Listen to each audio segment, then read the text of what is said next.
I'd like to thank everyone for coming tonight. So this is the first of the 2 lecture nights for the undergrad show. And in case you guys are curious, the undergrad show is on the other side of the Broad building in the new White Gallery. So first off tonight we have 2 speakers. They are National Forest and Imaginary Forces. We're so lucky to have Justin and Steve with us here today from National Forest. They both graduated from Art Center in illustration, but now at National Forest they're pretty much a full-fledged creative think tank. They do design work, Urban Outfitters catalogs, they do exhibitions, installations, like for Rudy's barbershop in Santa Monica where Everett gets his haircut. But also, posters for Death Cab for Cutie, and they have this really distinct, awesome visual style. So please join us in welcoming National Forest.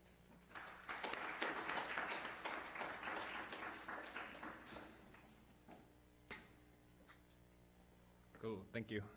Thank you.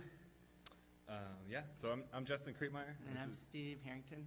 And we're the 2 founders of National Forest. We're a small design boutique. We're located in Atwater Village, kind of near Silver Lake in central Los Angeles.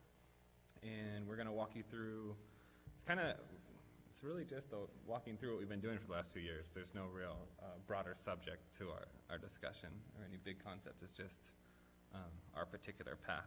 So we're going to start off, since we're talking at a school, where we were when we finished school. So yeah, some of these first images that we're going to start with can be kind of embarrassing for us to show, just because it's essentially what we were making when we graduated from school. Both Justin and I went to the Art Center in Pasadena, and this is our grad wall. So this was our collaborative grad wall that we had put together, and it includes just samples of prints and posters and things that we were making when we had graduated.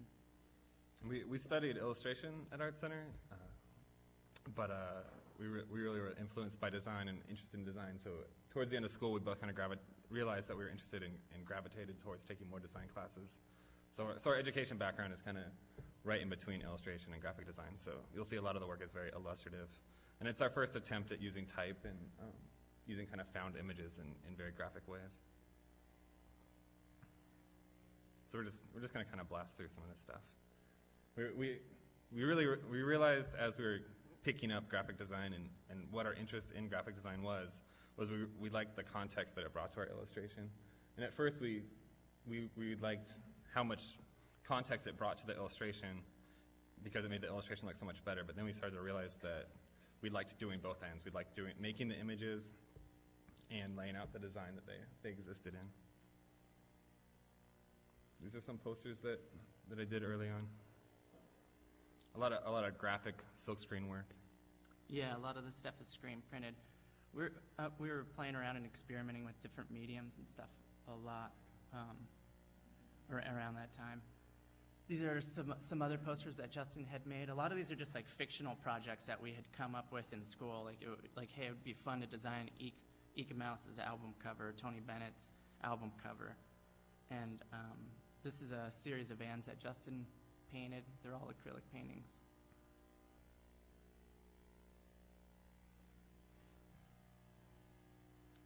So as we finished school, we kind of had this little portfolio of illustrations and kind of design work that we had put together.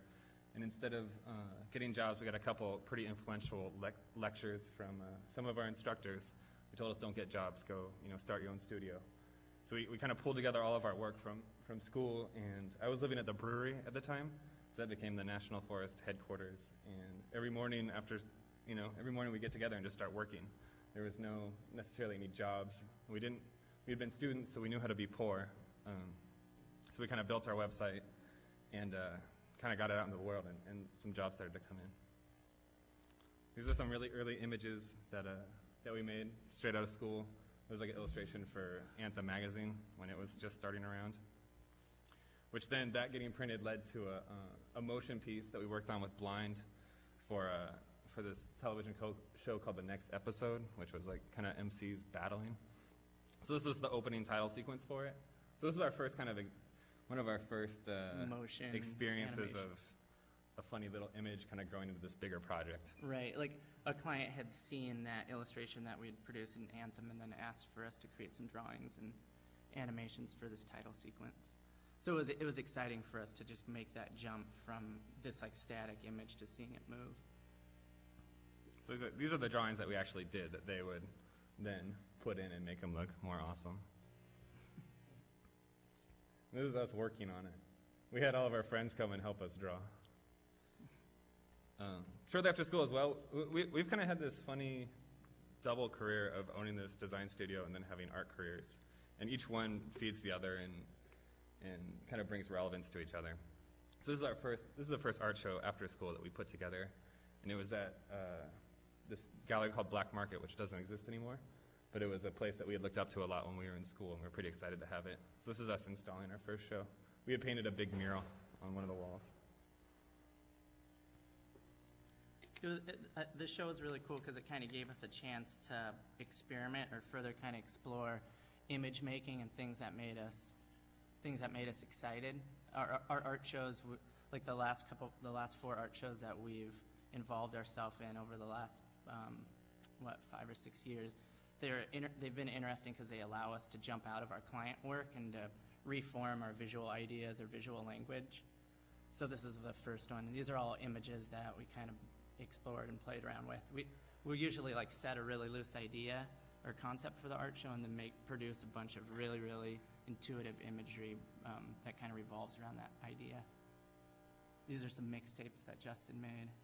So around the same time that we finished up Art Center and kind of had that show, we started getting hit up by various like culture magazines and stuff. This is a one-page feature in our Accelerator magazine.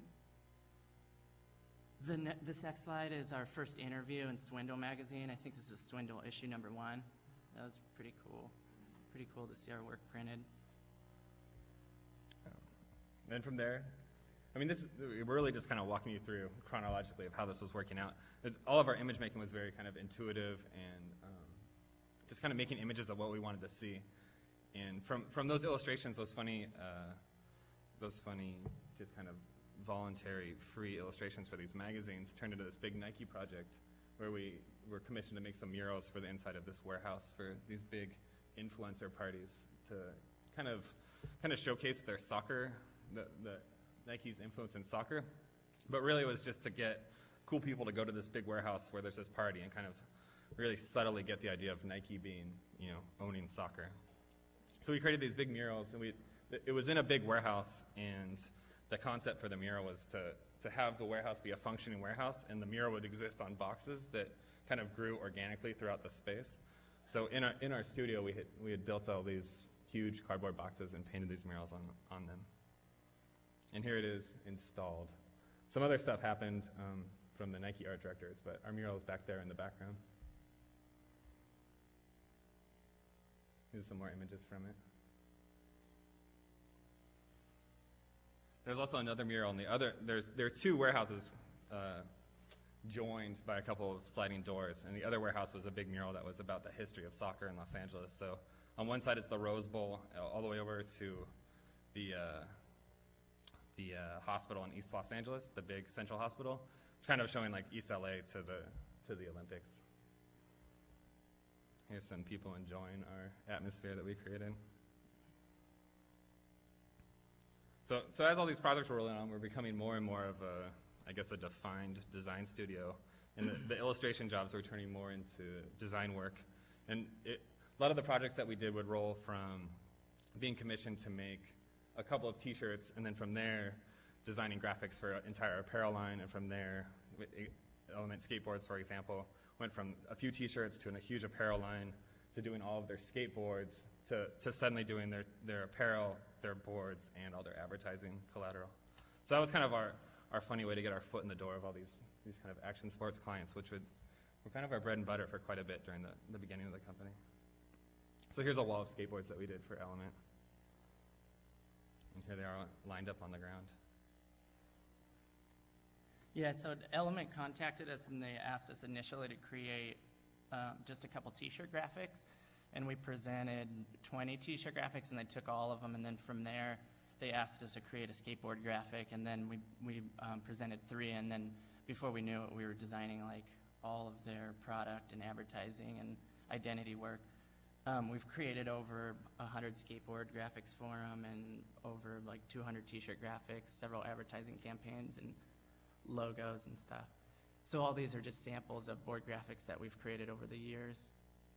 It was really exciting times because it's been this great privilege to be able to make images for industries that we really like. We never became professional skateboarders, but we all enjoyed skateboarding. So it was kind of nice to be able to like contribute to the industry that we really liked and see our graphics kind of out in the world. And it was also really nice too because the process of printing these boards was really intuitive based on kind of our silkscreen work and working so graphically and working with type. So it was nice to see the work that we're making so intuitively kind of on our own before making its way onto these printed things out in the world. Yeah, it was cool too to just take some of the artwork that we had been creating in past art shows and then dropping them into the context of a skateboard. These are some loose t-shirt graphics examples. So the pace of this was really crazy. It was definitely just have an idea and just really kind of have I guess just confidence to have very intuitive mark making and really just the order that they have of creating all these graphics. It didn't give us any time to second guess. So it was a lot of very intuitive, very kind of sincere blasting out graphics. From there, it kind of came full circle to us making these graphics based on our work to Element asking us to do an art series of boards, which was more or less kind of just instead of boards fixing this idea for a certain rider or a certain theme for the season, it was more about just what we want to make. And it was our own individual board. So this is the closest we came to kind of being pros, where we had our own National Forest skateboards. So this is kind of like some contrived photos of what it looks like when we work to build a project. So these are the National Forest signature boards. We thought it would be cool to create this library shelf so that when you stack all the boards up, it reveals this library shelf, the top board being music, then underneath that history, science, art, and travel. Here's a crop of them. So from doing board graphics and apparel graphics, we had a big part of the actual merchandise part of the company, and then the next evolution of our relationship with Element Skateboards was to move into their advertising.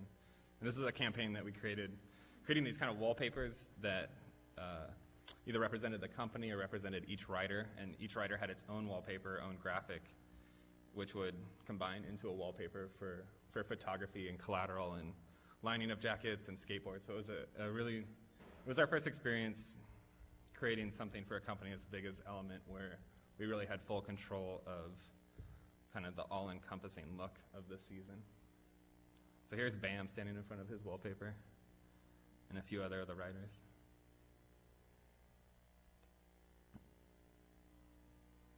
This is kind of an example of how our artwork affects our client work. I had produced the skateboard art piece, this just kind of self-initiated piece. It's over on the right, it's that skull skateboard for this Skate or Die art show that it had to involve a skull and a skateboard. So this was the piece, and then some writers from Burton had seen the decks and wanted us to produce a series of snowboards based on those graphics. And this has been like a real theme in our careers, is we're kind of nervous of letting the ship steer itself. Like I think our experience with projects is you make a project and it goes pretty well and you make a lot of compromises with your clients, and then that gets produced and finished, and then the next person down the road wants you to make a more compromised, worse version of that for their company, which it seems like if you let that get out of control too fast, you'll be working on stuff you just don't like doing, weird, basically just weird rip-offs of your own work. So we've tried to really steer the ship with our careers by doing these self-initiated projects where you make an image that you really like, which will in turn kind of come back as a client project. So it's kind of been this formula that we've kind of evolved out of just making artwork as students, and it's been working well for us. Whereas this board went from this art piece that Steve did to a series of snowboards where there's this very literal translation, to now we're doing bigger advertising projects with Burton, which we'll show you in a little bit. Yeah, that kind of comes into play later on. We've done a lot of work with Urban Outfitters. They're out in Philadelphia. This was the This was kind of the first project that we really realized that we were getting to be a legitimate design firm.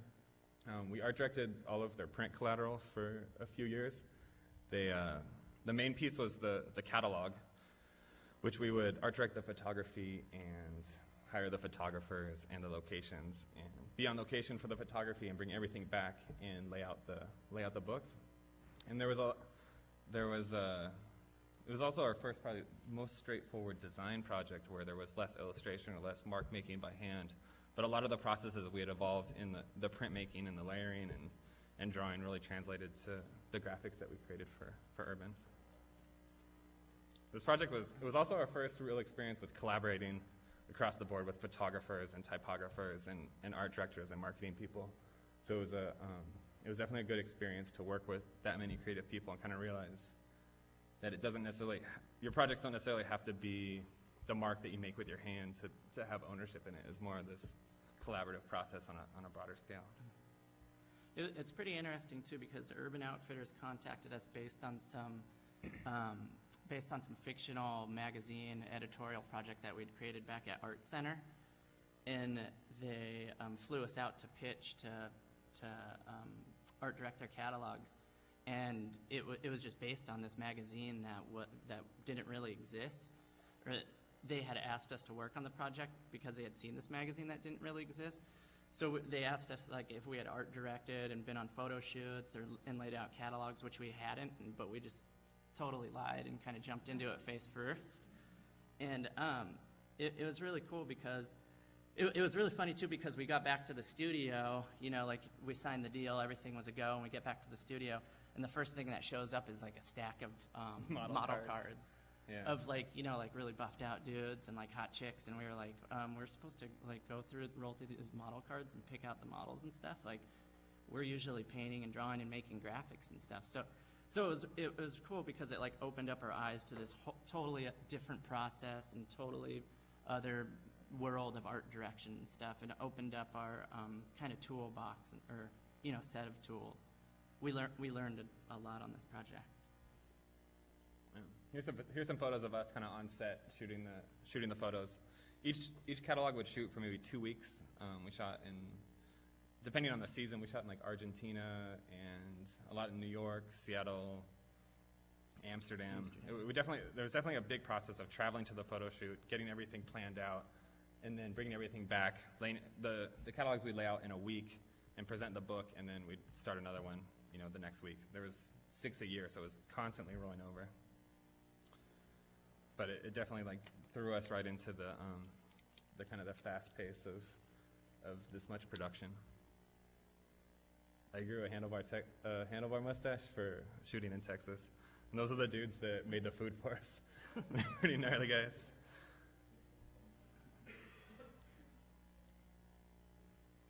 So this rolled on for a few years, and it was also nice. It was our first experience. We were working on this while we were working on the Element work. It was our first, those two projects were our first experience of realizing how nice it is to have control of a project over the period of time and seeing how it kind of changes the identity and the brand of a company versus kind of one-off jump into a project and it's done and they don't call you back.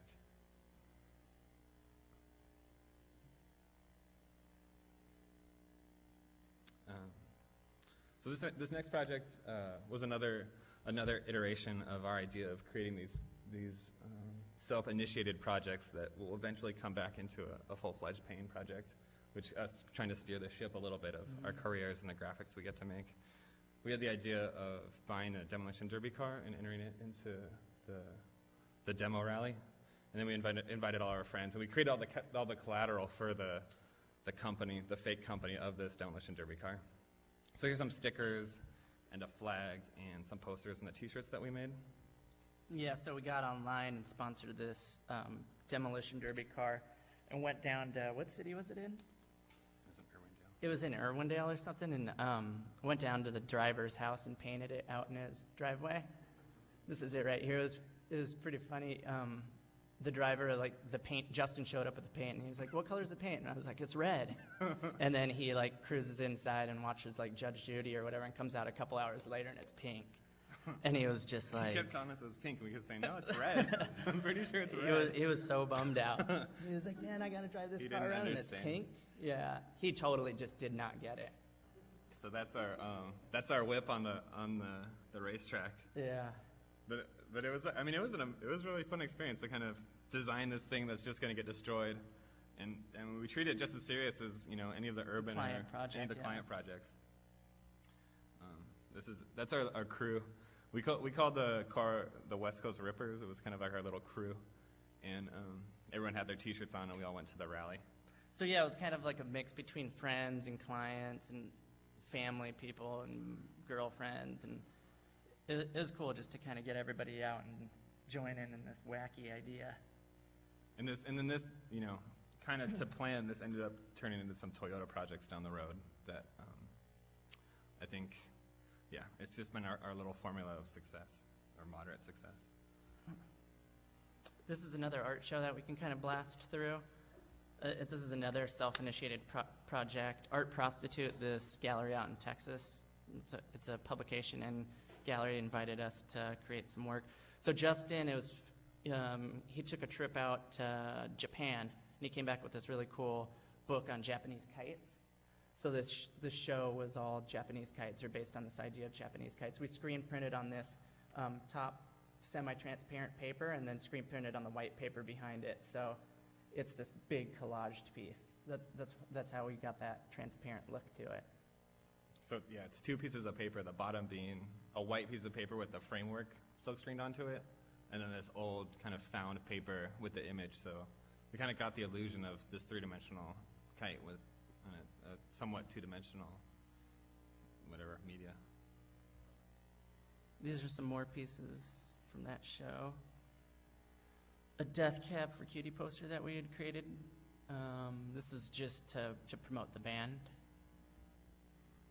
And then randomly we were approached by this French apparel line named Six Pack to create some signature art graphics that eventually turned into this big traveling art show that we just recently went on. Those slides are later on down the road, but these are some of the initial t-shirt graphics that we had created with Six Pack. They're pretty close to 2K, if you guys are familiar with a 2K, where they promote, the t-shirts are designed to promote the artists and the creators rather than the brand, or, you know, the artist is at the forefront. So these are some example of, they're essentially just art pieces that we dropped right on t-shirt graphic, or t-shirts. So this is a few years into running the company. We have kind of our big corporate clients rolling through, paying the bills, and these are kind of our funner artistic endeavors. Still, you know, still product and still for these established companies, but a little more on the creative, intuitive mark making. And this too has evolved into some pretty great projects as well. Here's a mural that we did for Rudy's Barbershop that was mentioned in our introduction. This one's it's at the Standard downtown. Looks like these slides are mixed up a little bit. We've done two for Rudy's, and I think we're going to jump back and forth. Here it is laid out on the floor of our messy studio. It's a big oversized Xerox, which we pasted to the wall and then painted on top of. Here's us in the installation process. This is in the one in Venice. And there it is on the wall in its beauty. This is the Continental, restaurant out in, where is it? Atlantic City. Atlantic City. And they asked us to rebrand the restaurant, and this is what we had created for them. It was these, they were these cutout pieces of paper that we had created and shot separately and then collaged together to create these dioramas, and then after colored them. So these are the menu covers for the restaurant. Then that turned into this website that we had designed. These are just screen grabs of the website. It moves horizontally and was pretty fun to create. It's a lot cooler to see online. So you can kind of track the evolution of the languages that we're kind of flirting with. For a long time, every project that came in, we wanted to reinvent the wheel and create a whole new look or a whole new thing that's never been done before. But you know, we've realized that it's worth kind of taking some of the equity out of what you've made before and evolving on these ideas. So a lot of the projects are starting to. There's a more literal translation from one project to the next. this is an example of taking some of those earlier kites that we'd created in the at that Art Prostitute show in Texas, and just dragging and dropping them on this this advertising for this concert up in San Francisco. And then these are shots of the concert. We got a bunch of free tickets and brought a bunch of friends up and stuff. That's all of our friends on the top right. We know all those people. Yeah, so those Britain snowboards have evolved to, it went from doing that skateboard that got discovered by one of the riders in an art show to some snowboards, to some apparel and bindings. And this last season, we created an advertising campaign for the women's brand, which was a big step for us to work as less of a design firm and more of an advertising agency. A lot of creative briefs and kind of coming up with campaigns, all the different touch points for the campaign, where it's going to show up and how it's going to function. So here's some of the print ads that we did for them. The tagline was "Live what you love," which was essentially just kind of being sincere and following through with actually making sure that you're actually doing what you like doing and really living the experience. Some more sample ads.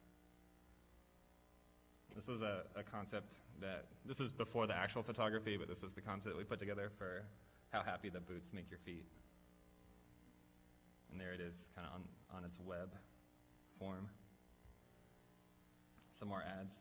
The idea of the campaign was within snowboarding, there's the act of snowboarding, the actual riding down the mountain, which you initially think of, but really it's all about the concept of snowboarding is about the actual act of riding and then kind of the experiences that lead up to it, like both on and off the mountain. So within each rider's ad, this is a double-page spread which would show both the action on the left and then kind of the experience of being off the mountain on the right. And then all these tattered bits would be all the moments in between. Or on the single-page ads, it was more about within these little torn bits would be all the experiences of the off the mountain experience of snowboarding, when in the main photo would be action, or vice versa if it worked out that way. So that was kind of the concept of the aesthetics of the campaign. And here's some web permutations of the concept. Here's an earlier ad that we did for them, a little more graphic driven, no concept whatsoever. And then another snowboard that just came out that we did with them was kind of created thousands of little pins, each with the small, simple idea that kind of accumulated into this broader idea of women's snowboarding. So it was another very heavy graphic piece, and a lot of production involved, where everything was separated into its own individual color. So it was, instead of being a 4-color piece, each color was its own 6-color print, each board. We were contacted by Zoom to do some branding pieces and to create some visual worlds for them. The first project that we worked on them was to create some graphics for the back of their player. It was a series of these 10 ideas, laser etched in the back, all kind of like wacky and fun, but safe enough that Microsoft would let fly. So these are our 10 players that we created for them. Each image came in both sizes, but we just have it mocked up on the little ones here. So they're pretty safe, but it's fun to be able to work and to push kind of wackier ideas into safe corpo world. So you can go online onto the Zune website and pick out your graphic and have it engraved on the back of your player. And then the next project we worked on was an interactive project where we created this world that represented the radio function of the Zune. The website itself had, the Zune player, you can play MP3s, or you can play radio, or you can do all these things. So they created this 3-dimensional world where each had I guess it just had a world that represented each thing. So ours was radio. So we created this little world that represented all the fun you can have using the radio function on your Zune. So you kind of zoom through this in 3 dimensions, and it was pretty psychedelic, eagles and clouds and rainbows. Right, you can interact with all those graphics, and the hands pop out of the holes, and everything animates and stuff. So moving back to that six-pack stuff, from Six-Pack, they had commissioned us to create the cover for this pretty big culture magazine out in Paris. And this particular issue did really well because it was featuring Justice when that band had initially dropped. And from there, we just kind of hit it off with Paris somehow, and were asked back to create this show, this traveling art show. We titled Our Mountain, and it traveled to 4 different countries, starting out in Paris, and then we moved to Berlin, then Milan, and finished in Barcelona. This is the Paris opening. It was held at this gallery named Lazy Dog.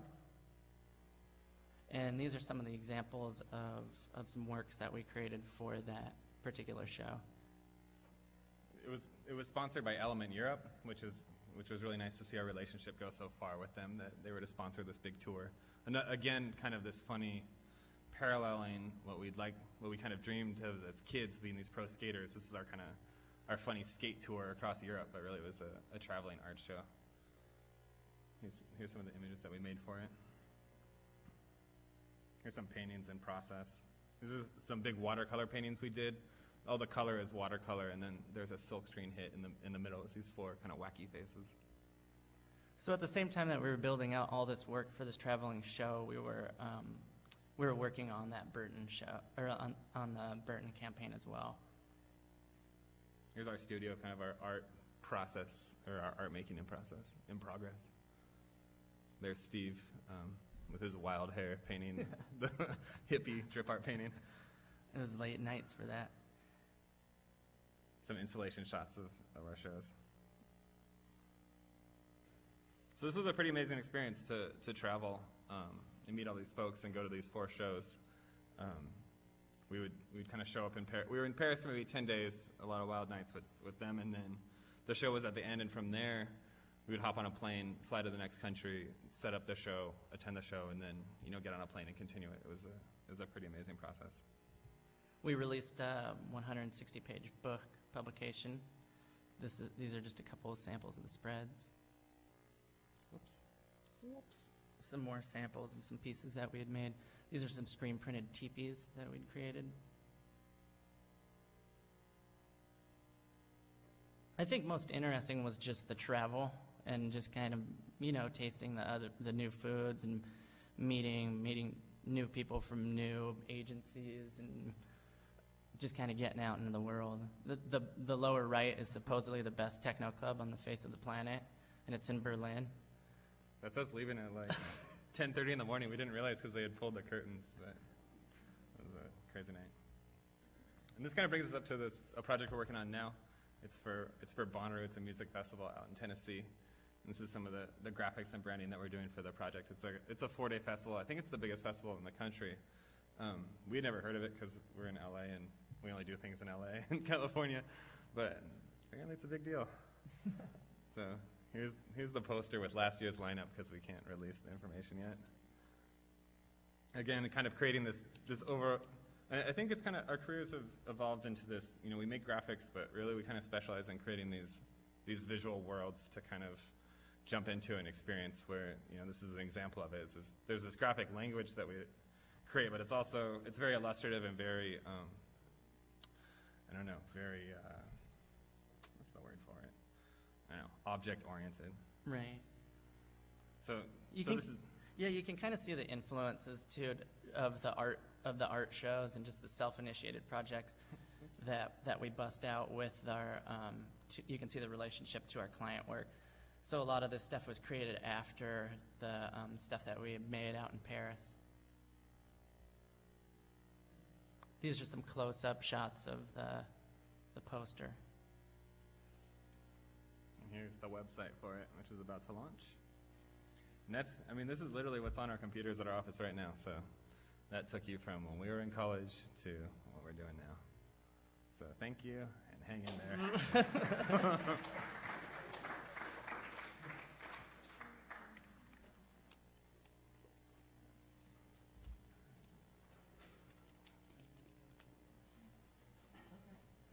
Yeah, Q&A afterwards.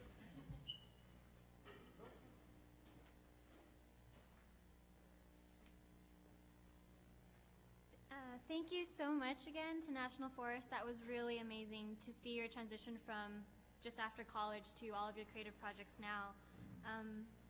Yeah, so now we're moving in a slightly different direction. So I'm very pleased to have Talia Krakowski, and she's actually going to set up her computer so we can have a couple of minutes and then we'll get going. So, do you know the-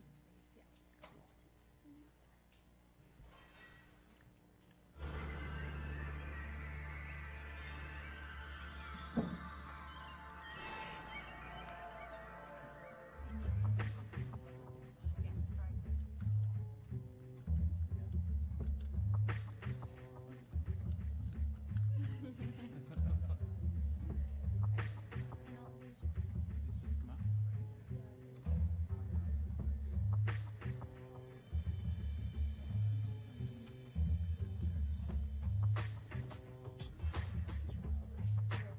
I'm happy with it though. Anything that it can reach. My laptop just doesn't do well without power. Yeah.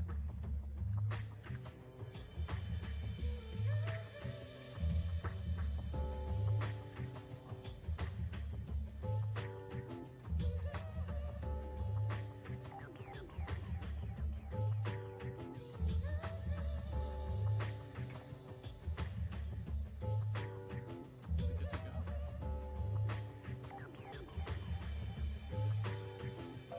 Yeah.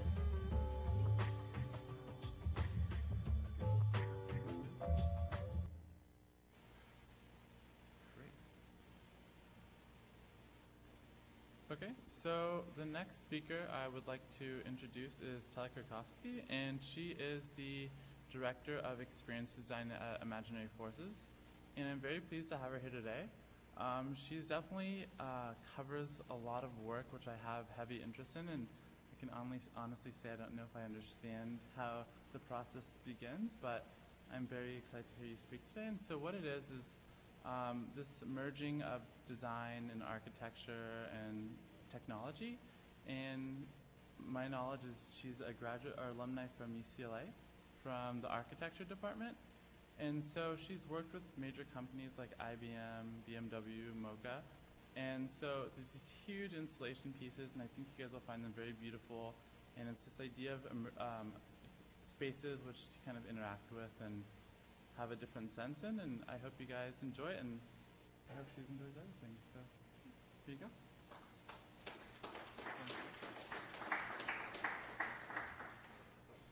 Hey.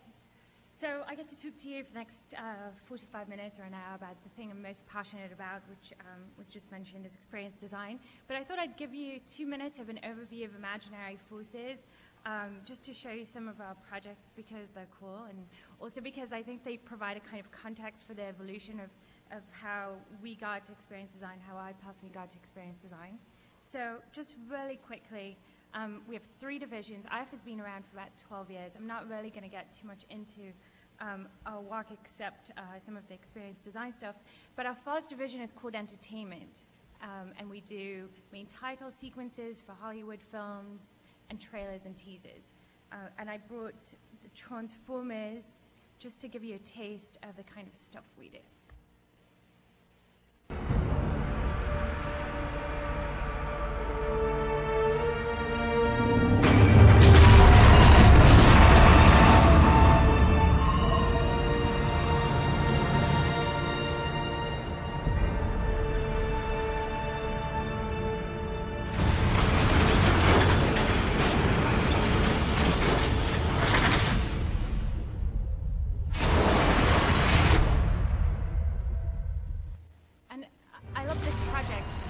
Because it really captures the essence of Transformers without using any external elements.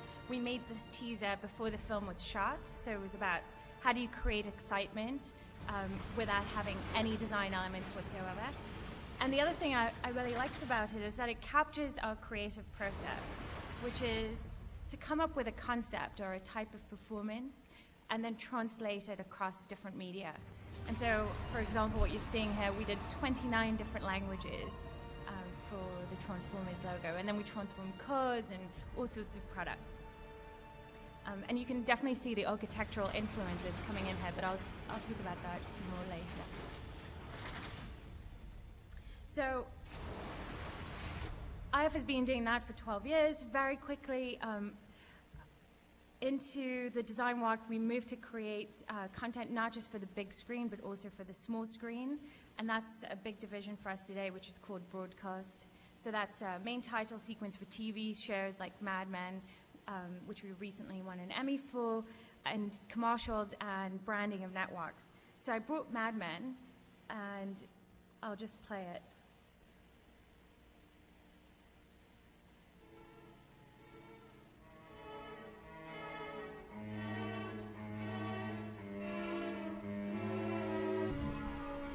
And obviously the concept here is the kind of fallen man of advertising.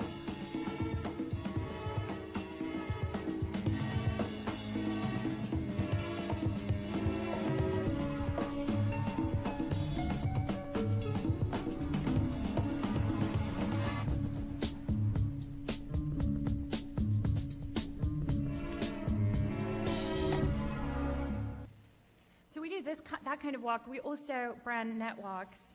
And this is for the men in the house.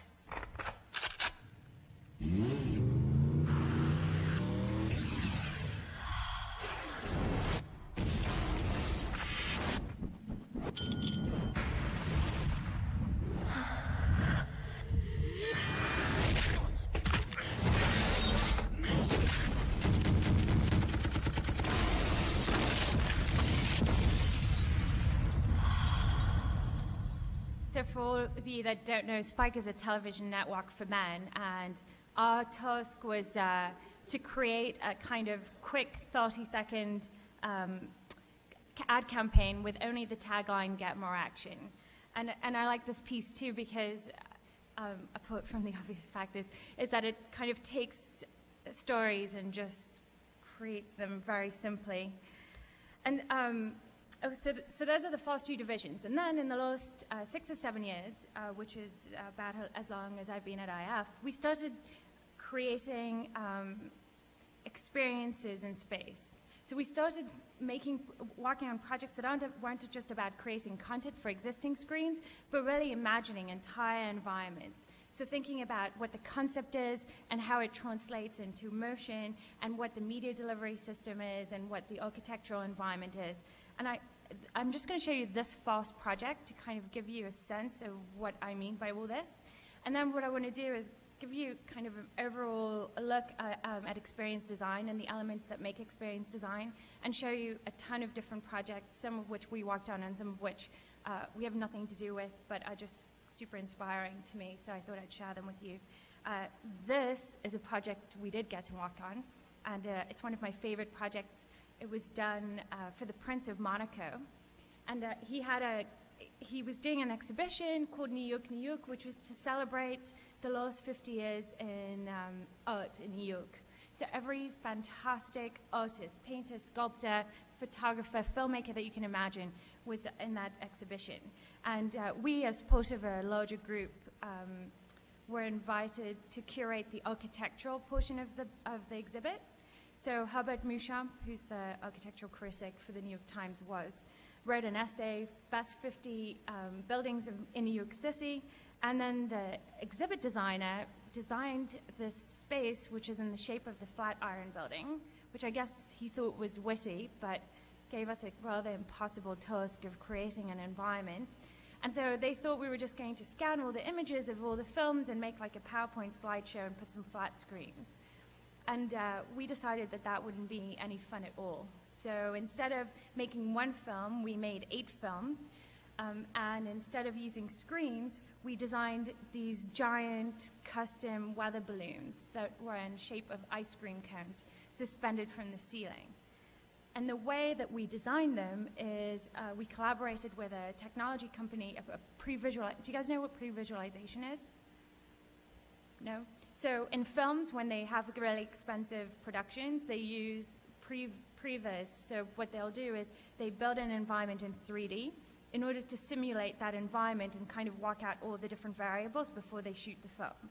So in this particular case, we worked with a company like that to design these balloons. So the tip of the ice cream cone is where the projector lies, and then we calculated the throw of the projector in order to design the shape of the balloon and also determine its size. And then the ice cream pod of the balloon is the image. And then this is another previs frame, again, trying to figure out how we would stuff these 8 giant monsters from the ceiling. And then the other thing we figured out was that we had to distort the films so that when they, I got an email, so that when they're projected on a spherical surface, they distort. And so this is a quick montage of the making of this thing. Oh, and just so you know, behind the speakers was we had a soundtrack blasting, which you're going to hear.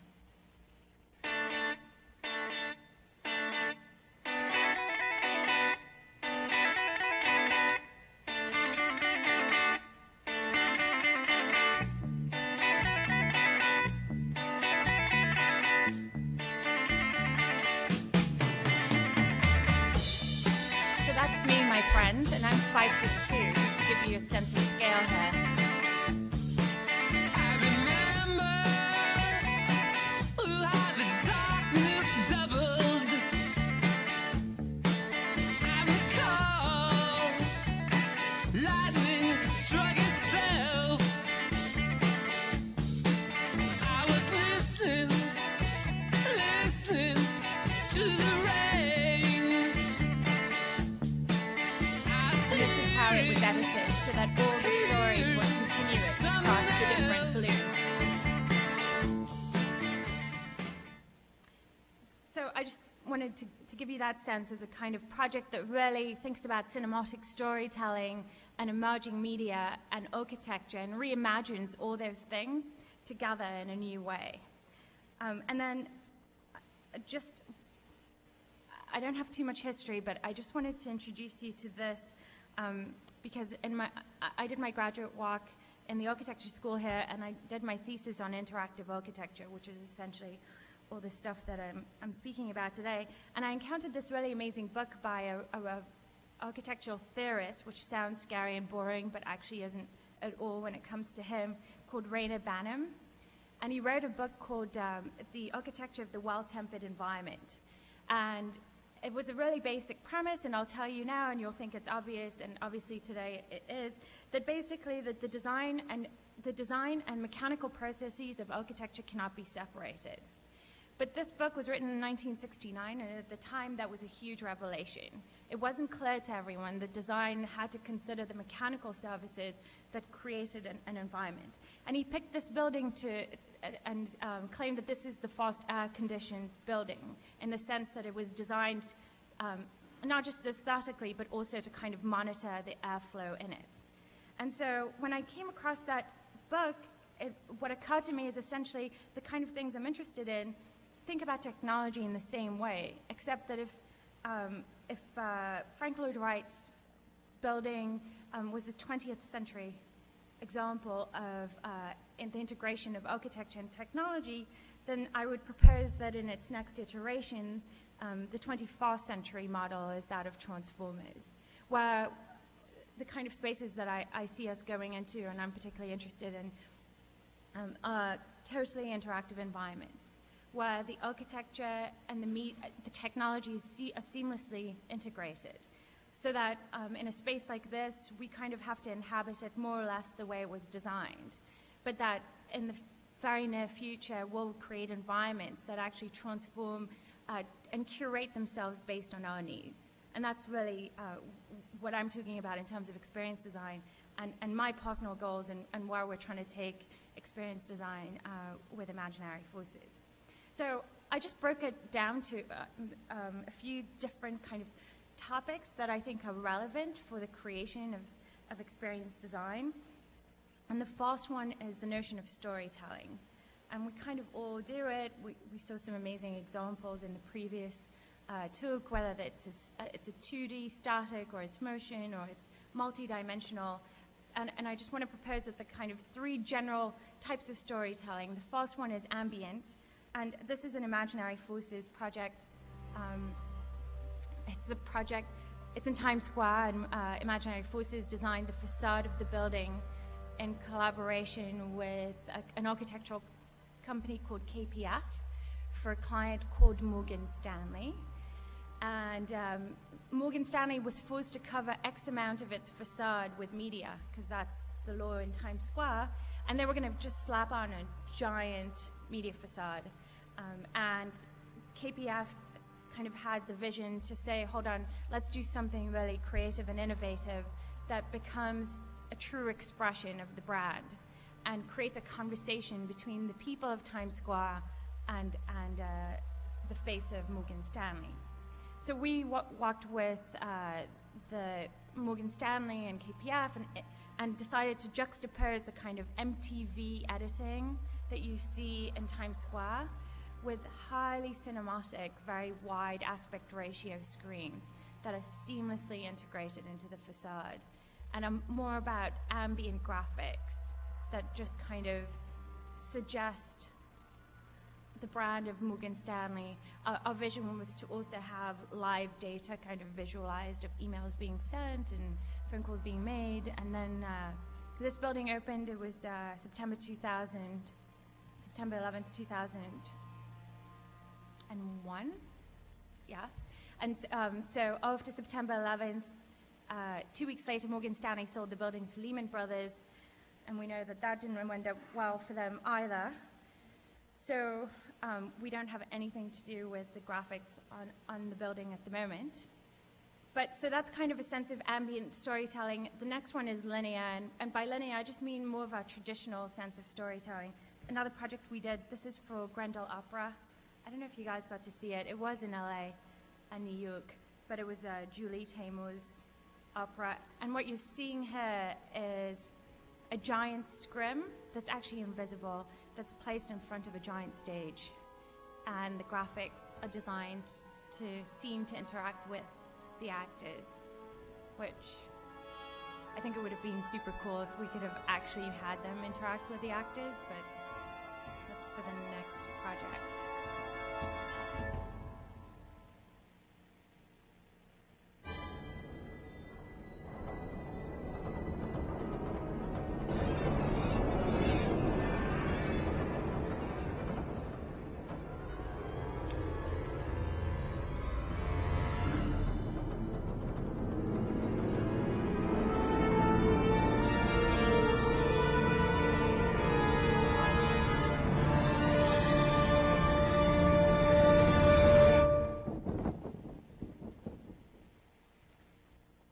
And then there's the third type of storytelling that personally I find the most interesting and the biggest place for exploration today, which is interactive storytelling. This one is just an example of, it's kind of a gimmicky guerrilla advertising. Team One, which is Lexus's agency, came up with this cool idea of doing a 1-to-1 scale hologram of a Lexus car. So we rented out a space in the 3rd Street Promenade and in Times Square, painted it black, and then put a digital screen on the facade of on the outside of the glass, so that you see this car driving along, and then you could even interact with it. Here's a montage.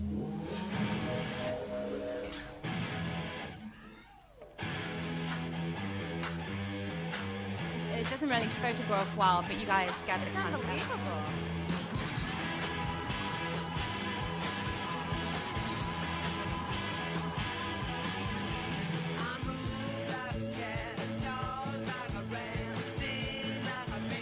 How do you do that? You can change the color.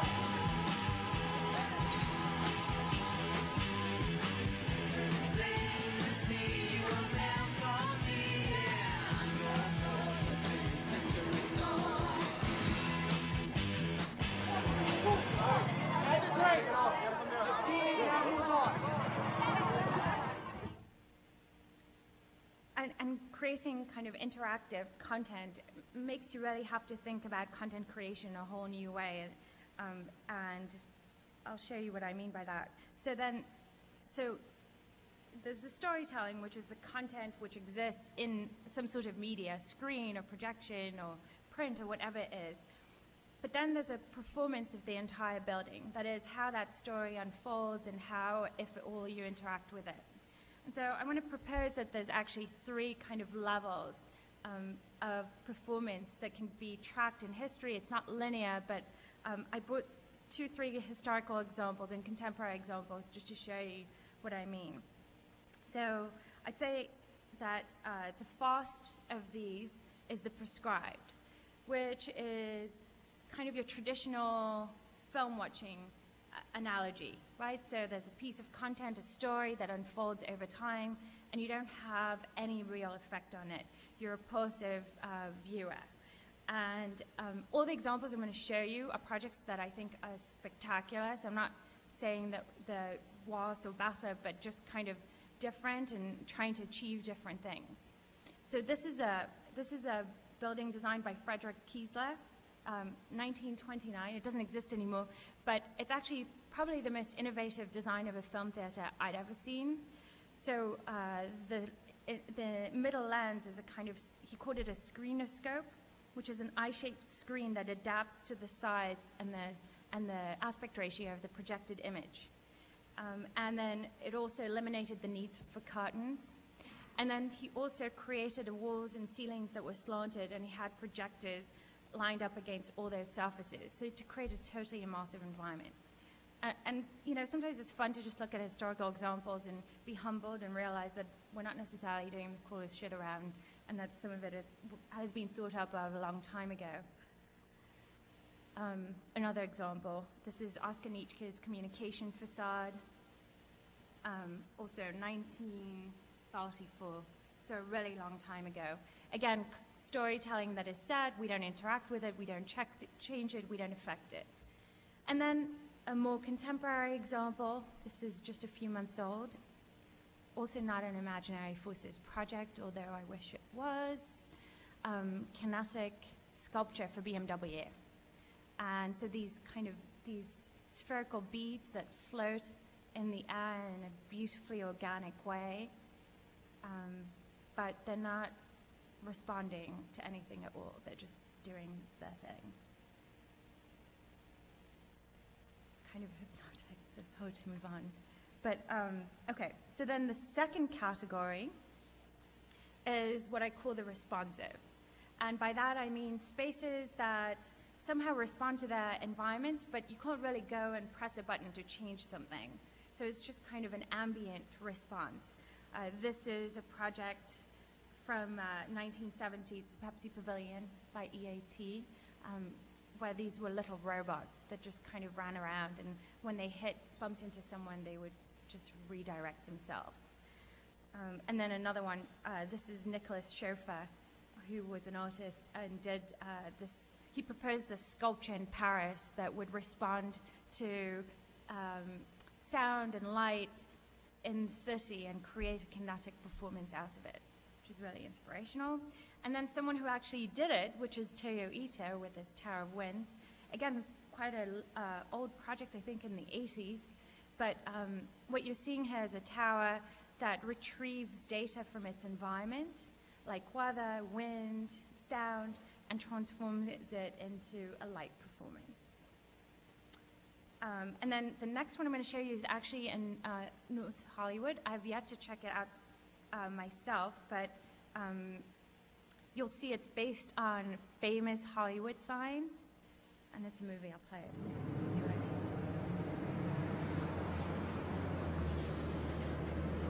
So they found some of the ugliest architecture in LA, and then covered it in media. And I think that this is actually a great example of how media can really serve architecture in a positive way. And so what it does is basically, when there's very little traffic, I'll show famous Hollywood lines. And then when there's more activity, it'll start tracking the cars with just content, just playful, which I love. And then the third and final category, which is the one I'm most interested in, is the interactive. And what I mean by the interactive is that both a person and a space has agency, so that it's a kind of intelligent conversation, and that there's a constant exchange and of information that is being processed and then delivered. And then this is a project that Cedric Price did in 1976. It's called The Generator, and he proposed this collection of interchangeable components which are integrated into a computer system and that allow for rapid changes of arrangements and configurations. So this is fun. He said, recognizing that boredom is a characteristic of intelligence, Price proposed for the generator to make suggestions regarding its own reorganization, which is genius, I think, just coming to a space and for it to not only curate itself for your interest, but actually make suggestions as to what it could be is amazing. This, of course, was just a concept, but here are some examples of current work that I think is interactive and really inspirational. It's a project by United Visual Artists. Do you guys know them? Oh, they are? Okay. To me, they're super amazing and creative. And this is a project they did for PlayStation, which shows you that advertising can do good in this world. It's a forest of lights and they did this in collaboration with Massive Attack. They'll tell you. But basically, it generates sound and light in real time based on the juxtaposition of people and these light columns. And then another example, which I don't know if you know, it's called Funky Forest.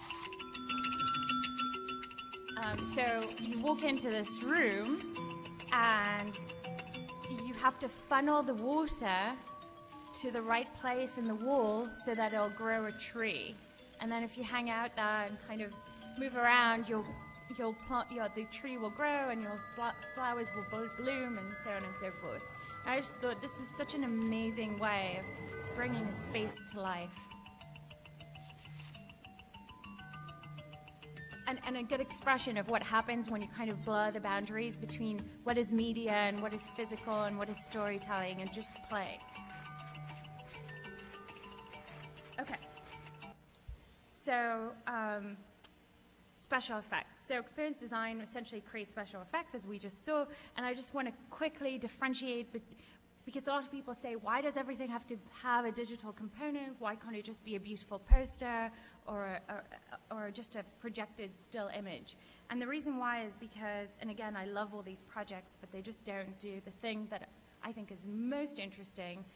This is a project by UN Studio called La Défense, and it's coated in this amazing 3M material that responds to light in a particular way that creates a kind of rainbowy reflection. So this is a material effect of, some would say, creating interactivity in the sense that there's a reflection. But in no way is it intelligent, even though it's beautiful. And I'm much more interested in architecture that moves. The next level up is the mechanical. Do you guys know this project? Thomas Heatherwick. So it's a rolling bridge inspired by the Oscar red carpet. And so it rolls and unrolls, kind of obvious. But anyway, so that's the mechanical. But still, it's cool, but it doesn't have any kind of intelligence. But if you embed electronic into spaces, then you can create a true kind of intelligence. And this is a recent project by Ben Rubin, which is in the Minneapolis Public Library. And what happens is that as the elevators move, they display the most recent, the titles of the most recently books that are being taken out of the library. Very simple, very smart, very fun, and it never gets boring because it's always transforming. Okay, so then this section is about showing you projects and ways of thinking about experience design, but I divided it into 3 sections, which is really our creative process of how, you had mentioned, like, how do you go about it? And when creating these environments, they're super complex, the collaborations are intense, and how do you break it down in a way that is manageable? So obviously there's the concept, but then the way we try to think about it is in reimagining fast-of-all rich media content. That is, never taking for granted what it means to create content, or what content looks like, or how it's generated. And then the second is reimagining media delivery systems. That is, never assume that a screen is a screen, or what a screen looks like, or is made out of. And then in the third category is really reimagining entire environments and what that means. So for each of those, I brought some inspiring projects from all sorts of things you'll see were inspired by performing arts, pop culture, product design, kind of everywhere. So this is a performance piece that uses generative art. And then stopped. It's supposed to play. Oh, there we go. For some reason it's having difficulty. So it creates graphics in real time based, again, on the performance. That means that no performance is ever the same, and it's always interacting with the dances. And it's also just really beautiful.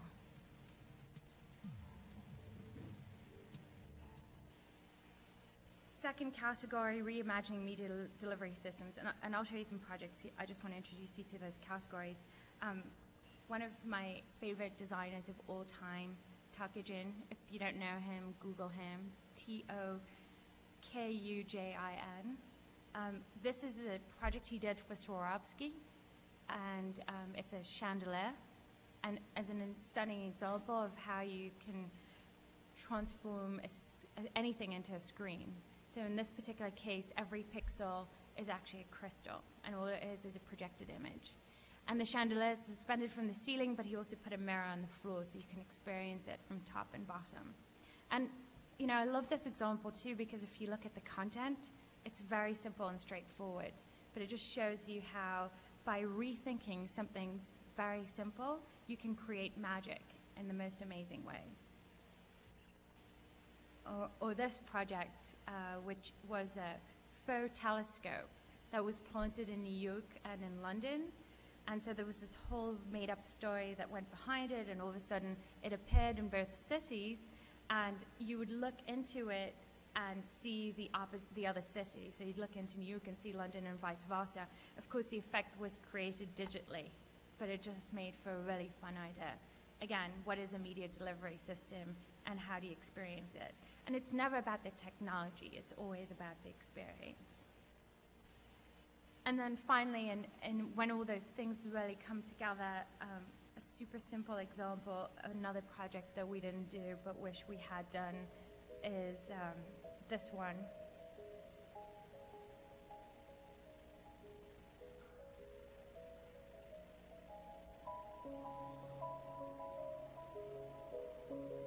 Just a spectacular way of kind of transforming your perception of space. So you got it right, it's like a architectural form with distorted geometries and then projection on top. Or this project in Hong Kong, which is called the Music Box, the Music Shoebox, in which every pixel is actually a DVD cover and functions as a light box. And then what you're seeing on the top left is the music playing, and it becomes a kind of visual expression of that music. So kind of analog, digital, simultaneously. So what I thought I'd show you for the last few minutes were 3 projects that we had done that I think kind of bring in these ideas. The first one is it's an older project, but serves as a kind of prototype for the thinking that we bring into our more recent work. And it's a project we did for the Museum of Modern Art in New York for their information desk.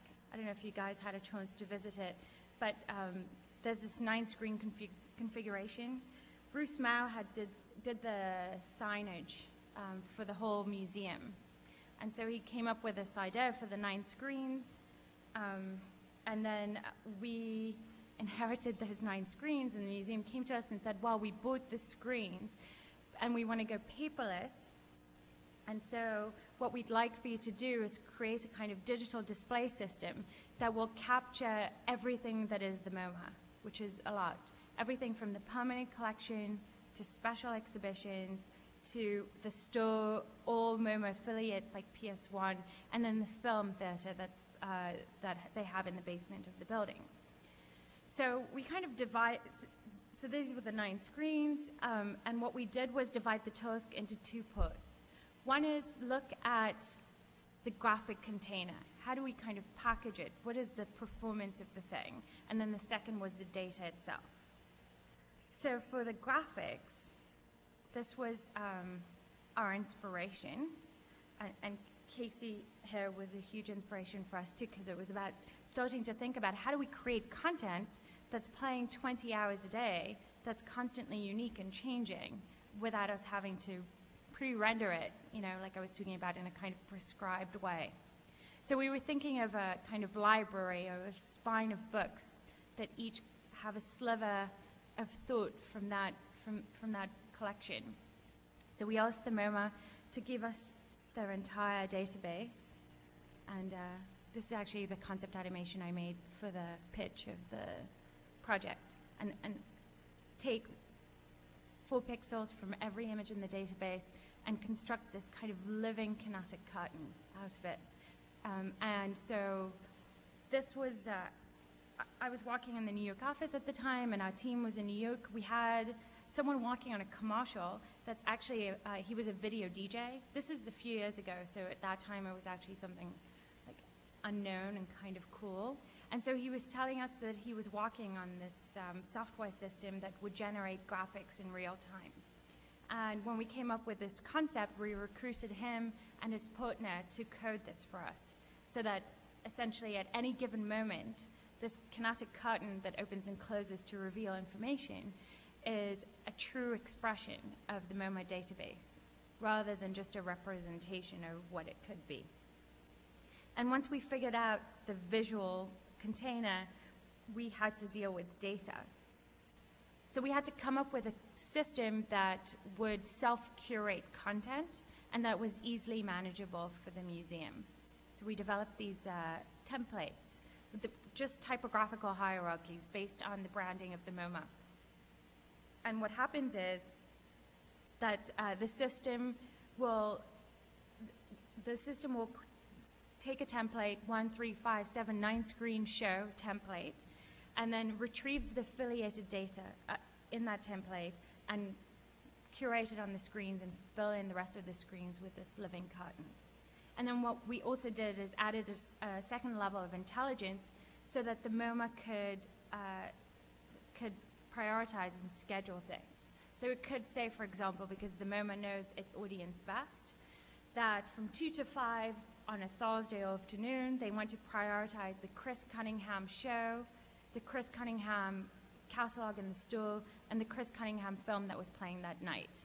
And then the system will just know to allocate X amount of time to that content. And this is just the kind of virtual architecture that's behind the screens, and a montage to give you a sense of the pacing too.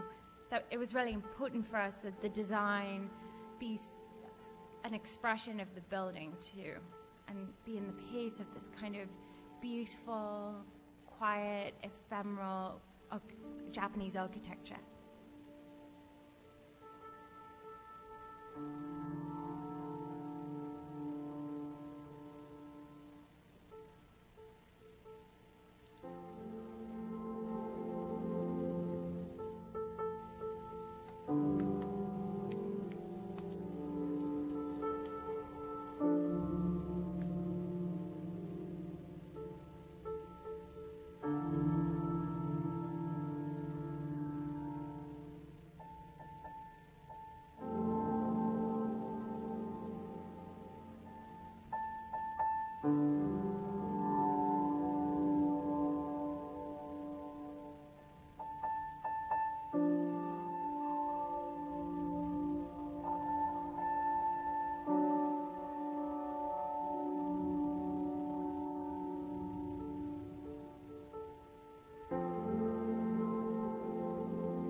So when we finished this project, we realized that we came across something really interesting, because as we started to think about creating content for environments that have a shelf life that exceeds the 30-second commercial model, that we'd have to develop kind of platforms that could self-generate content and distribute content across resolutions, media delivery systems, and time.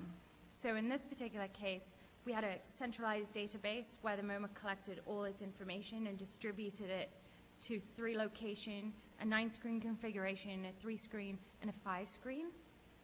But then we realized that we could scale that up infinitely, and once we figure out the concept, just like in Transformers at the beginning, once it kind of had a particular type of behavior, then it can vary and transform over resolution and scale. So then my last 2 projects are current projects that they're going to take a few years, but I thought I'd share with you how these ideas are manifesting. One is a commercial project and one is an arts project, so hopefully you'll be able to connect to one of those 2.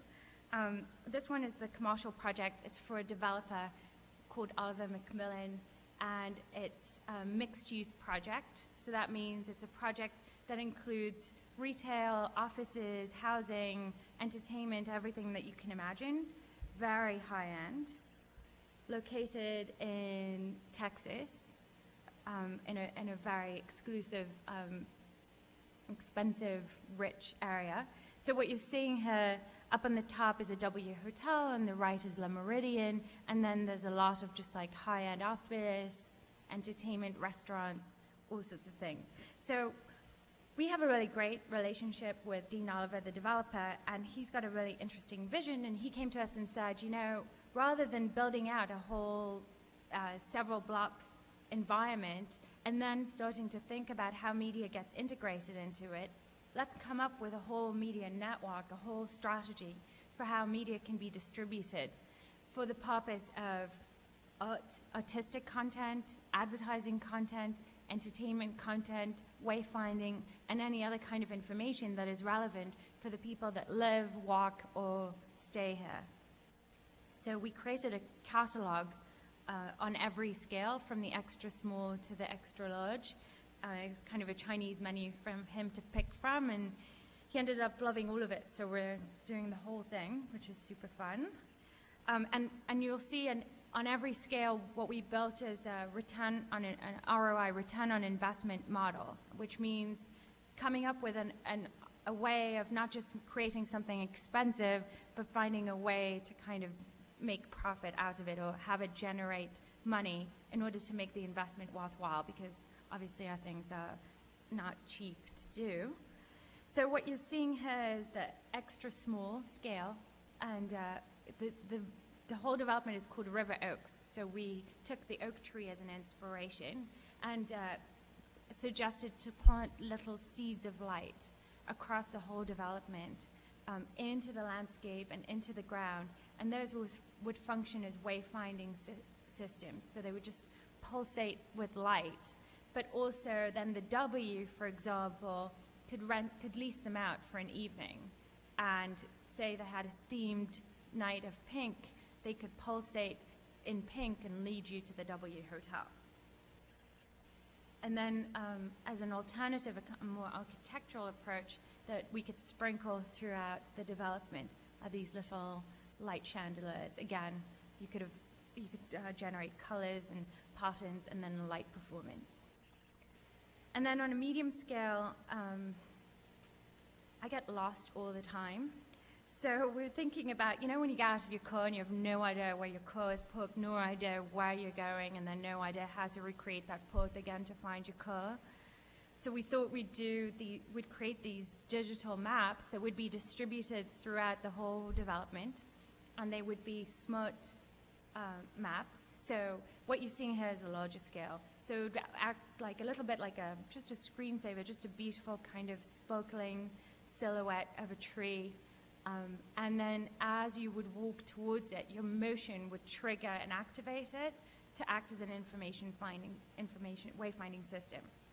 And then, of course, if you're a guest at the W, then it already has an RFID tag which knows that it's you and can guide you to the W and maybe suggest to you that your favorite restaurant has a table available in half an hour that you might want to go to. And then on the top, I talked to you about how we try to kind of get out of the traditional screen. So what we were exploring there is taking the idea of the tree and creating kind of sculpture that extends beyond the screen. So it's acrylic sculpture of light with LEDs embedded in it.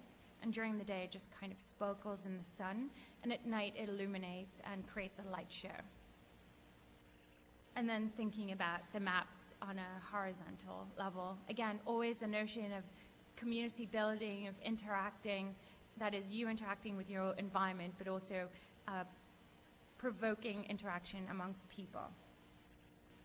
And then one of my favorite ones, this is just a concept sketch, it's not the final thing, but this is an interactive playground.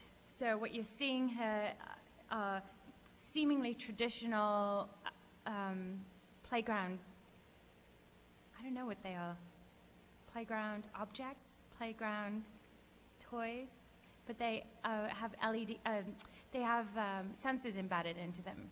So as you touch them, the surfaces interact with you and create these visual responses.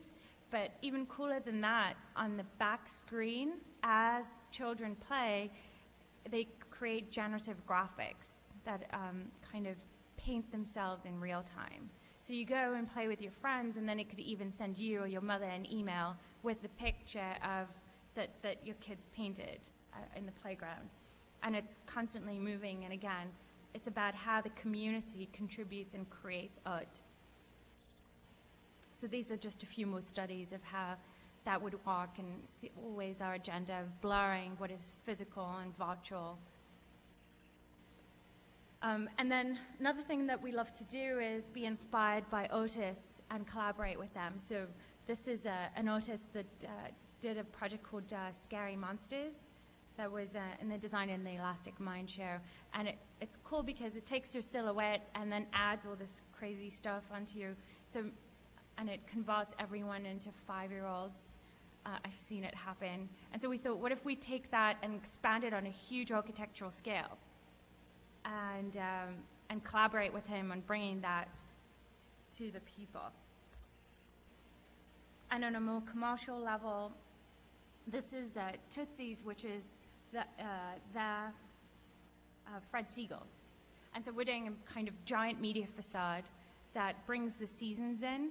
So it's a kind of play on bringing the winter into summer and spring into fall, and again, extending the architecture into this oak tree metaphor and how it extends across bridges. And then in terms of content, how we could create these silhouettes and these fictitious environments where people start to interact with environments that aren't actually there, and also create opportunity for product placement. So for example, the new Lexus can sponsor for an hour to have the silhouette of the new car just poked there while you walk past it. And this is kind of the gate, the entrance to the space. And we're really lucky with our client because most clients think about how media becomes advertising space, which is the most horrendous way of torturing the people that live in that space. And with this one, he really understands that it's about bringing beautiful artistic content that can then bring the value of the property up because people will recognize it and want to be affiliated with it and want to be there. So we're going up into the biggest scale. This is where we went crazy. So we said, okay, extra large, we're going for the entire W facade high res. And so this is what happens when we dream. And then this is what happens when we try to make things less expensive in low res. And this is where we become realistic and suggest that the facade might be painted and we might just use lights inside the building to generate a kind of kinetic effect. And then last project, but this is really quick. Do you have it in you? Just because I'm really excited about this one. So Frank Gehry is doing a museum in Panama. And the concept of the museum is that Panama is really small, and they want to encourage tourism. And so the idea is that this museum is a place that you go in order to kind of whet your appetite and get you to go out and travel through Panama. So I don't even know if museum is the right term, or it's more like a gallery space. But anyway, so it's got all these different galleries. And then the Lost Gallery is a kind of smart environment. And what I'm showing you now is the concept frames that we developed for the competition, which we won. So we're doing that. And so it's not fully articulated, but it also gives you a sense of how we of our process and how we create things. So again, different scales. So, Panama has the Pacific on one side and the Atlantic on the other side. And so we're creating this kind of media bridge. And depending on which side you come from, you experience the unique landscape of whichever side. And then the idea is that, so you walk through this whole museum, and don't ask me how yet, because we haven't figured this out, but you somehow tag the things that are of interest to you. So you see a flower that you love, or a frog that you're particularly interested in, and it's somehow on your ticket or RFID or an object that you're holding. And so when you come to this final gallery, as you approach the wall and you move towards it, it zooms into the landscape to identify those points that are of most interest to you. And then through gesture technology, you can zoom in and out and kind of discover more new things. So that's kind of a large scale experience. And this is a different perspective so you have kind of the bridge and the back walls that are constantly changing and give you just the sense and aura of Panama. And then these little alcoves. These alcoves are for medium kind of experience. And this is where the MoMA comes in, where what we're doing is developing, just like the MoMA, a digital archive of the entire museum that's a living archive. So it's constantly being updated by the curators. And all we're doing is scripting out templates that can be easily updated. So in this alcove, you walk in and there's, just imagine a kind of flock of birds, silhouette, just flying around you. And as you reach out to tap one of them, they zoom in and then tell you information about it. And based on how we're going to code it, these are only going to be templates. So you could walk in, and if you're interested in fish, it'll be a flock of fish rather than birds and so on and so forth. And then on the smallest level, we're doing these little peepholes that are going to be located around the whole gallery. And they're going to be at different heights, like a tall people's height and little people's height. And the idea, again, sense of kind of discovery, that you peep into them.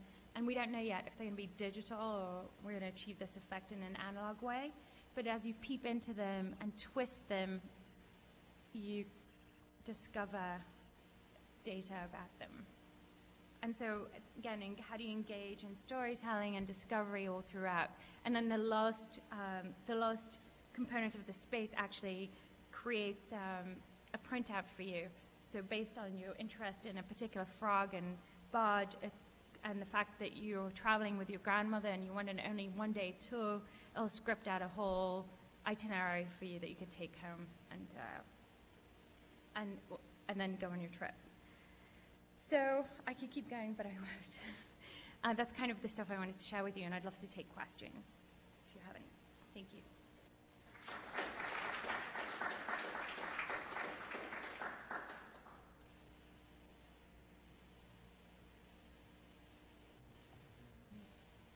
So now we're going to do questions with both speakers tonight. So if anyone has any questions, if you want to pass this around.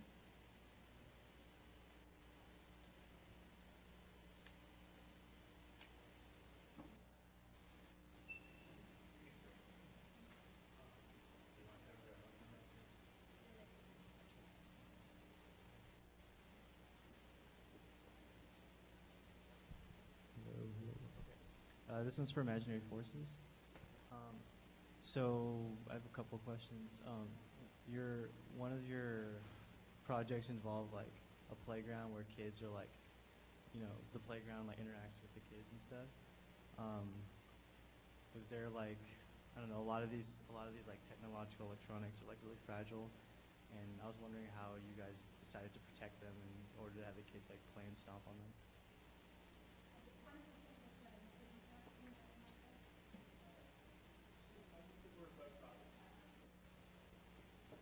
One of the things that's really important to us with regards to technology applies to both your question about durability, but also about durability in time. And so what we try to do is make technology totally transparent.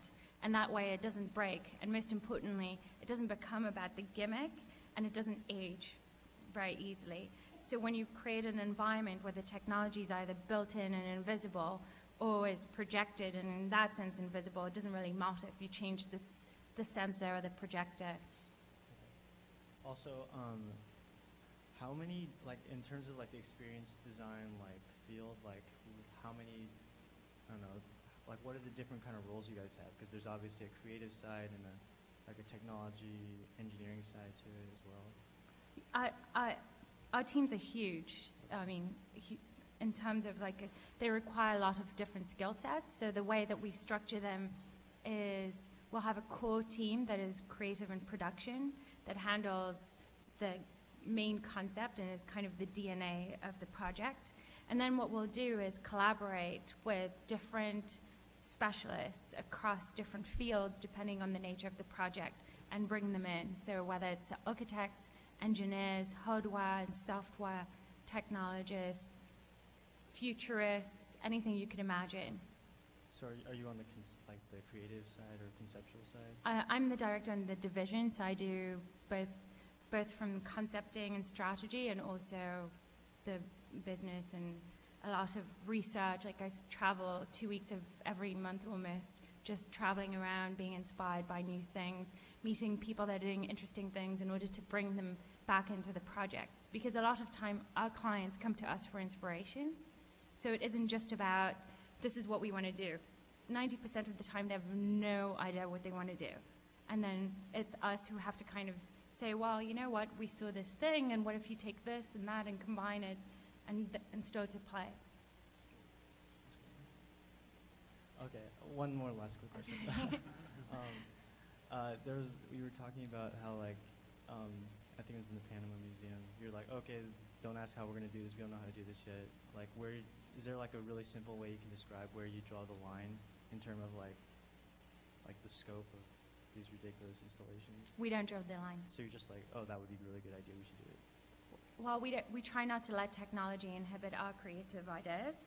So what we'll do is develop an idea and then work with really smart people and have them help us try to bring to life that vision. And that's also why I showed the Transformers project. Or remember at the end of the River Oaks project where I showed you the media facade? We wanted to do a media facade that's like an expression of nature, and at first you go really crazy and suggest a $50 million facade, and then you end up with something that's $250,000. But once you kind of come up with a concept, then you find different iterations of making it happen. Thanks.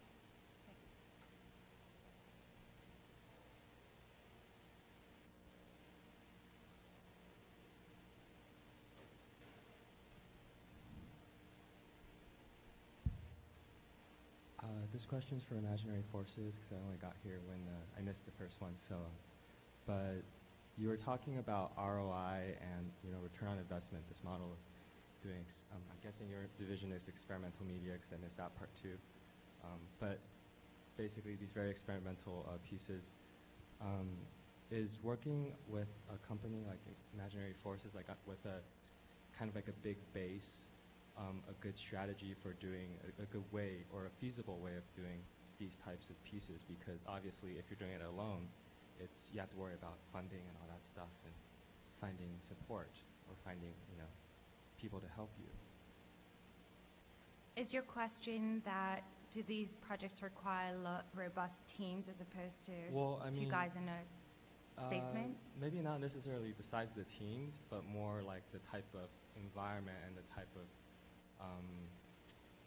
organization that's involved, you know, in terms of is it independent, like a media artist, or is it more like an agency type environment? Well, a lot of the projects that I showed today were done with very small teams and were artistic projects that weren't necessarily super expensive. I think you could do it both ways. Obviously, our projects are much more elaborate, and people come to us because they want a much more grandiose, cinematic, slick approach, but there's no reason why that's the only way you could do it. And the reason why we build return on investment models is just so that we can expand our playground to be as adventurous as we want it to be, but it doesn't mean that you couldn't do it guerrilla style and make it spectacular. Does that answer your question? Yes, I think so. Thank you. Okay.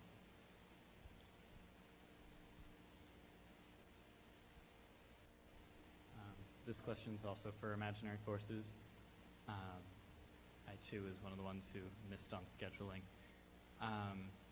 I guess for the Oaks project, I was kind of curious. It seems as though a large investor or something came with, you know, sort of, here's a lot of money, we want to be expressive about this area.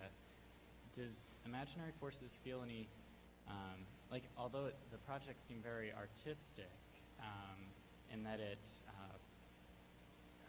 managed to create a very interactive space, I wasn't sure, I was curious if Imaginary Forces feels any need to bring an educational or attack a problem that was something, you know, central in Texas in a clearly very wealthy, privileged area. And I know some of the examples you gave for the uses were like Alexis being advertised or, I guess, bringing in revenue. Bringing in what? Oh, revenue. Okay. Yeah. So you're saying, what about education or? Yeah. I mean, do you Well- as a designer or as a creative director, do you feel an obligation to propose something more educational or more philanthropic to the area? I think it's a good question and something that we struggle with all the time. I think there's two answers to that. One is that we always try to do at least one kind of more artistic project a year. And I don't know when you came in, but if you saw the Bubbles in the Wine exhibit, which was, I assure you, no money, and no, you know, there wasn't a really client except the Prince of Monaco, and it wasn't for profit. It was really about experimenting and creating artistic experiences. And then the other thing is, and this is why we're proud of River Oaks, is that traditionally this kind of project wouldn't happen. Or if it happened, it would be giant posters of Pepsi and Target. And instead, what we're saying is, this is happening, and so we're embracing it, but let's bring art into it, and let's bring information into it, and let's bring kind of playful experiences into it. And so, sure, there's no didactic component in this per se, but that's not really why you go to an entertainment space necessarily. Although the platform that we're building certainly could facilitate that if someone was interested in that. But you also have to think of an appropriate place to do that, right? I mean, you can't give your client something they just are not interested in at all. But it's a fair comment. Thank you.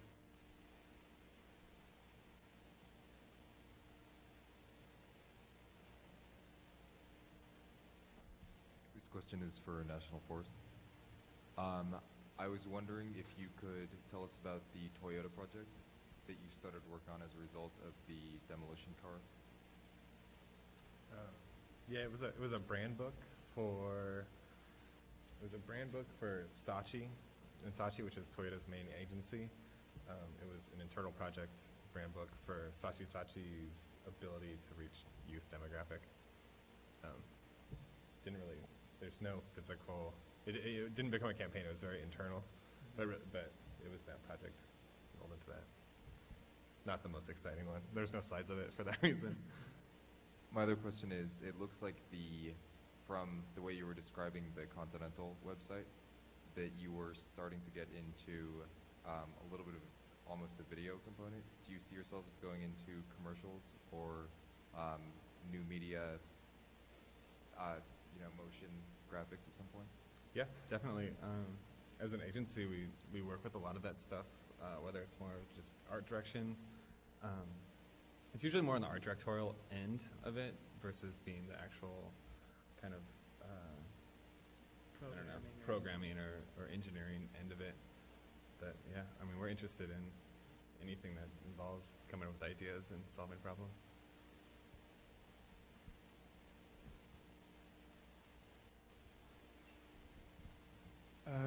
This is for National Forest. Could you tell me a little more about how you guys collaborate? And I'm asking this because your work seems to have a very do-it-yourself attitude. You guys almost seem to draw together, so it's like you're a really strong team. How do you collaborate with others in that? Others do you mean by other clients or other designers? No, I was actually interested in how big your team is. If you have other people working for you. I know you had Mylin Nien Right. working for you guys. Right. Currently, it's the two of us, creative directors, and then we have an in-house project manager / bookkeeper, and then we have off-site accountants and an off-site project manager, and then we have several interns, and Mylin was a junior designer with us. But we keep it pretty small, just because I think keeping it small allows us to be creative, and it allows us to source talent when we need to. But in terms of collaborating between the two of us, I think we're pretty intuitive. We've known each other for, or worked with each other for 5-6 years now. So although I might make an image, or Justin may make an image or a motion piece, he might as well have made it too. It's not like Justin creates the type and I create the imagery, or vice versa. I think the two of us, every day that we walk into the studio, we try and kind of keep our egos at the door and kind of consider ourselves like a think tank. You walk in and you're creating for National Forest versus as an individual. And we've been really deliberate with our space to have it very, very open to ideas, like physically open, and then just the way we communicate in the office. It's one big room. There's no real hierarchy to how the workstations are set up. So when freelancers or other designers come in, really as owners of the company, we kind of have an idea of who we need to bring in and why. So sometimes we'll bring in designers specifically for typographic abilities that we don't have, or other things that we know that we kind of need to fill the void, so they have that responsibility. But with longer-term designers who have been with us for a longer period of time, they end up taking on more responsibility. And really, it's just, all of our projects kind of go up on this one wall, and we really try to be open about the process of any given project, and can really see the progress of it as, the different rounds go up, and it's kind of just this open dialogue. And really, within the studio, it's kind of how Steve and I work, but we try to have the whole studio work this way, where it's set up to, you can work on it until you hit the wall, and then you hand it off, and really there's no egos, and I think there's a general ownership, but we definitely bite it in the ass if anyone gets hurt when their thing gets changed, or, we really try to have the egos kind of tampered down so that the creativity just flows. So really just trying to keep it very open and very collective. Okay, thanks.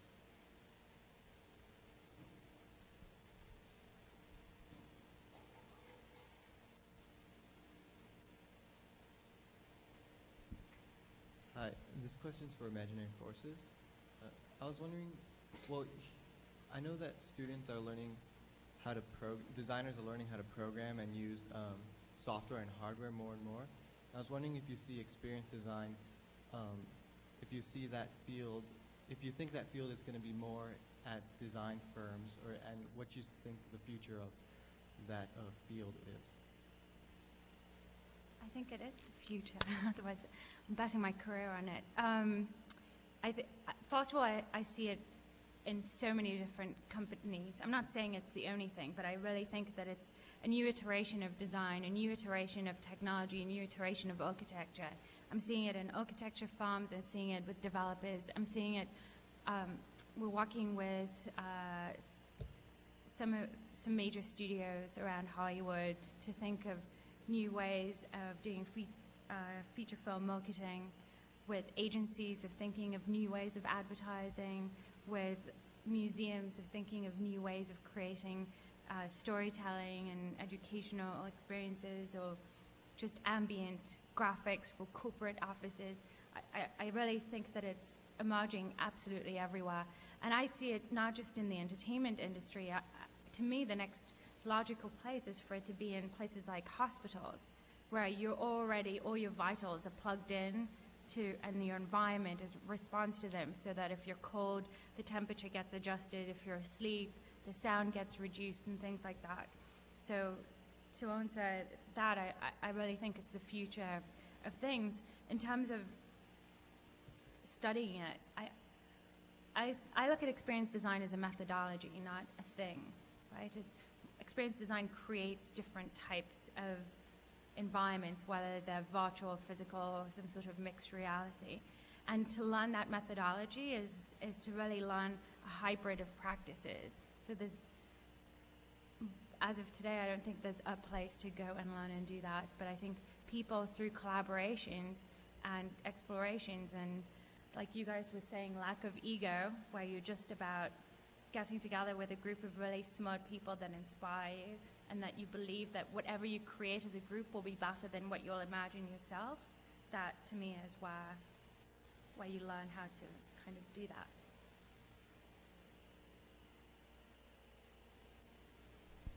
Just a quick question. How large is Imaginary Forces now? 12 years. No. How large? How many how people? large? How many creative directors, designers, so on and so forth? We have over 50 people in the LA office and over 25 in the New York office. And then we staff up with freelancers a lot. So generally a project will consist of a core team of an art director and a producer and some animators and designers, and then we'll get a whole group of freelancers or collaborators depending on the nature of the project. Where do you find your freelancers from? Are you looking? There are a lot of people here. If you're interested, I have business cards. You could email me and I'll connect you to. We have someone whose dedicated task is to get freelancers for the right project. So, Thank you.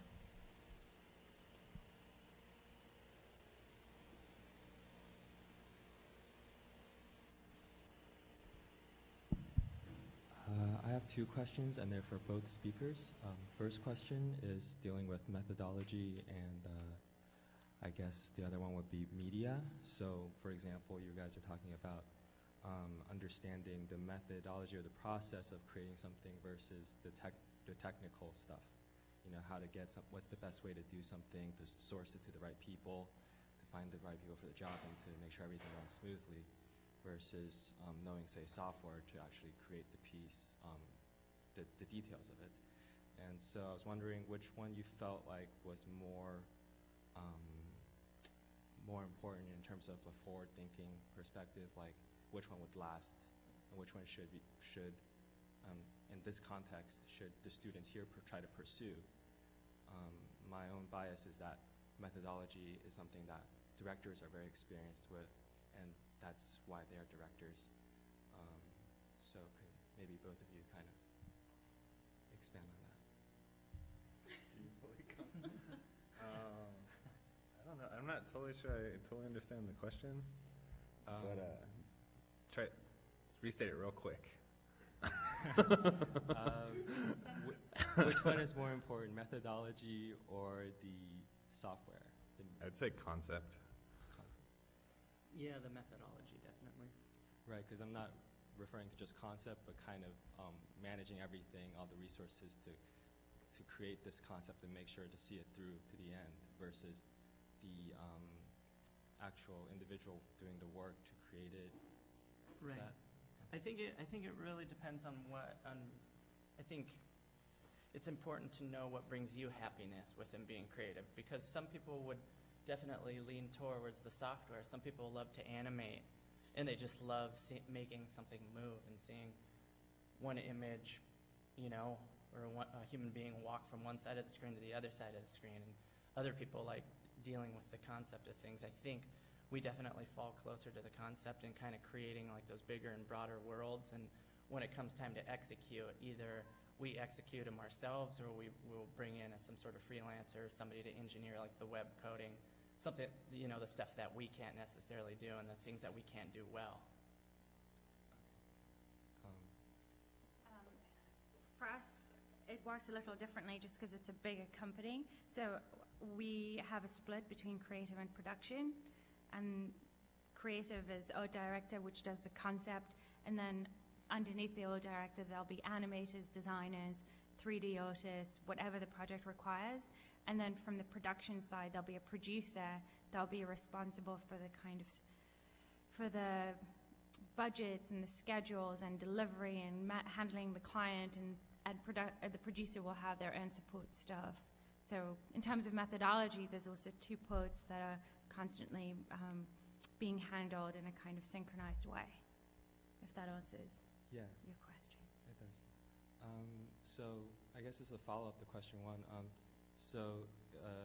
when you're sourcing for talent, what kind of specialization would you rather prefer? Someone who specialized in one thing, or someone who was like, for example, specialized in animation as well as video capturing or something? You know, two similar skills, but not necessarily the same thing.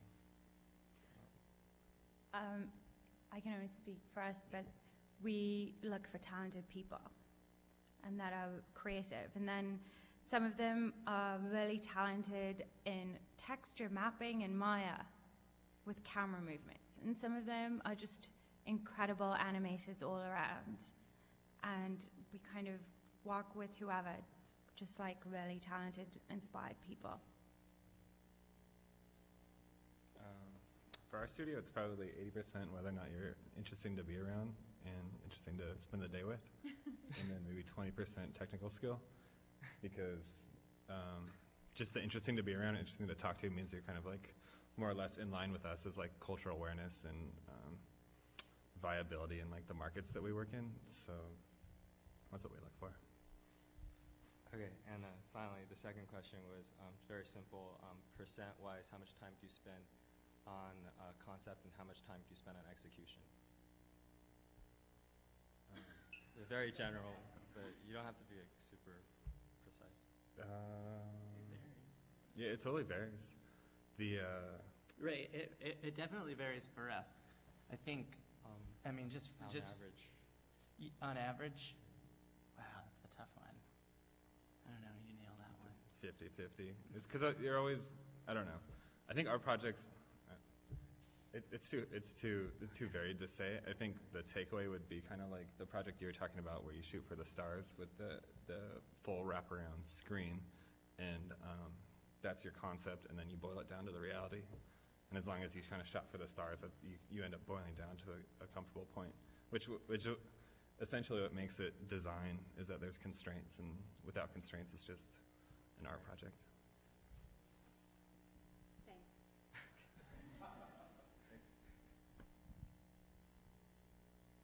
Cool. Thanks, everybody. I'd like to thank everyone for coming out tonight, and we also will have more speakers this coming Thursday, which is actually all alumni from the department. Bye. Oh, it was a mistake.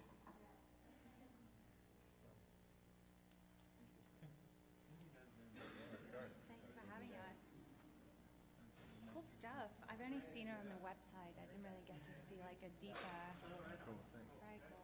Yeah, you guys do awesome. We totally didn't know about the whole, just everything that you've introduced, so it's really interesting to see. You guys should come by sometime. Yeah. Where's your office at? Hollywood, Cat and Fiddle. If you're all about drinking, Oh, yeah. you can come by one of. No.